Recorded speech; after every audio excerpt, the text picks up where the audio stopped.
नमोस्तु आचार्य। नम्र Kumar Jain, CC colony, Delhi, आपसे शंका कर रहे हैं। विज्ञान के अनुसार इस ब्रह्मांड में हमारी आकाशगंगा गैलेक्सी जैसी कई सारी आकाशगंगा और हैं।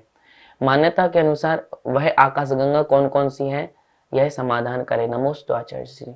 देखिए, जैन धर्म के अनुसार और जैन सिद्धांत के अनुसार तो सूर्य, चंद्र, तारे, ग्रह, नक्षत्र इस प्रकार का वर्णन मिलते हैं। मतलब 5 प्रकार के जो ज्योतिषी देव हैं उनका वर्णन मिलता है।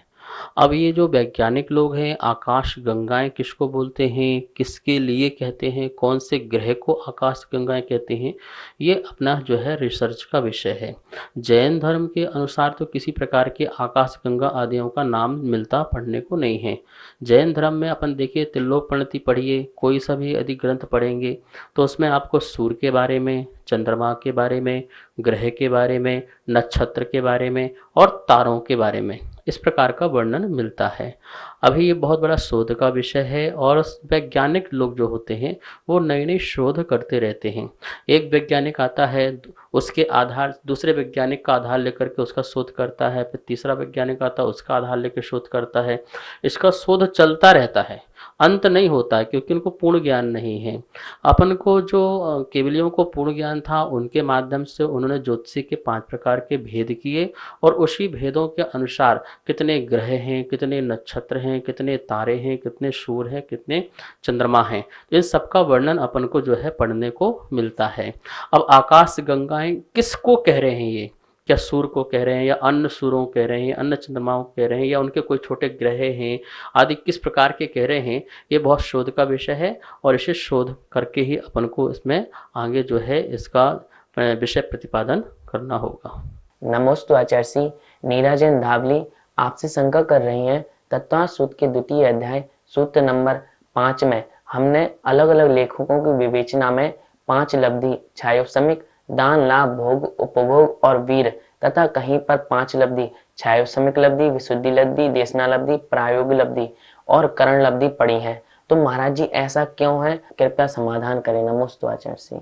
दान, लाभ, भोगो, भोग और वीर, ये जो 5 जो शक्तियां बताई गई हैं, यह शक्ति जो आत्मिक शक्तियां हैं।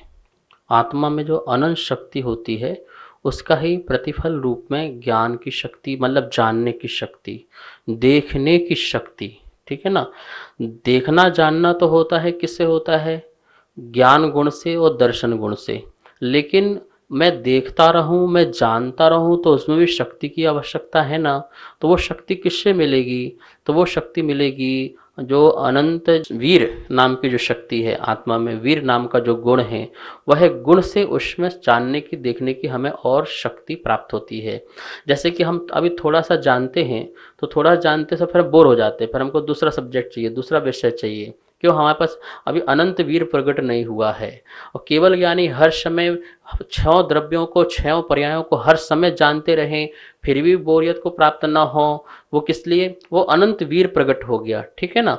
तो यहाँ पर जो ज्ञान, दर्शन और भोग और वीर है, ये आत्मा की शक्ति का प्रतीक रूप में ये लब्धियां होती हैं, ठीक है, जो क्षयोसम रूप भी होती हैं और छायक रूप भी होती हैं।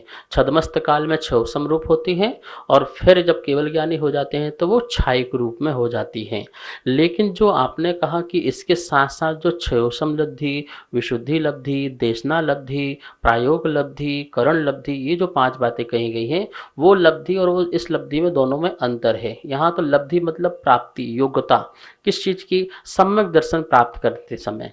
यदि किसी को सम्यक दर्शन प्राप्त करना है तो उसके पास ये 5 प्रकार की लब्धि होना चाहिए। मतलब एक क्षयोसम की प्राप्ति होना चाहिए, फिर उसके परिणामों में विशुद्धि की प्राप्ति होना चाहिए, या फिर उसके लिए देशना लब्धि, जो गुरु आदि के माध्यम से या शास्त्र आदि के माध्यम से उससे सद्ज्ञान की प्राप्ति हो जाए तो देशना लब्धि मिल जाए।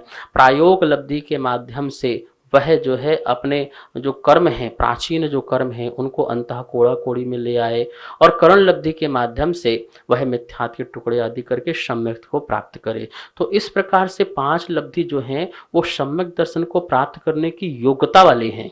और यहाँ जो ज्ञान, दर्शन और भोगो भोग वीर कहा गया है, ये आत्मा की अनंत शक्ति, जो आत्मा की वीर शक्ति है, वो उसकी बात की जा रही है। तो इन दोनों में अलग है वो लब्धि और ये लब्धि एक सम्यक दर्शन के लिए और एक आत्मा की शक्ति वाली लब्धि, ठीक है ना। इस प्रकार दोनों में अंतर जानना। नमोस्तु आचार्य जी। प्रमोद जैन, अंश जैन, गुवारा आपसे शंका कर रहे हैं, सिद्धों में अनंत सुख होता है तो कोई उदाहरण के माध्यम से समझाएं। नमोस्तु आचार्य जी।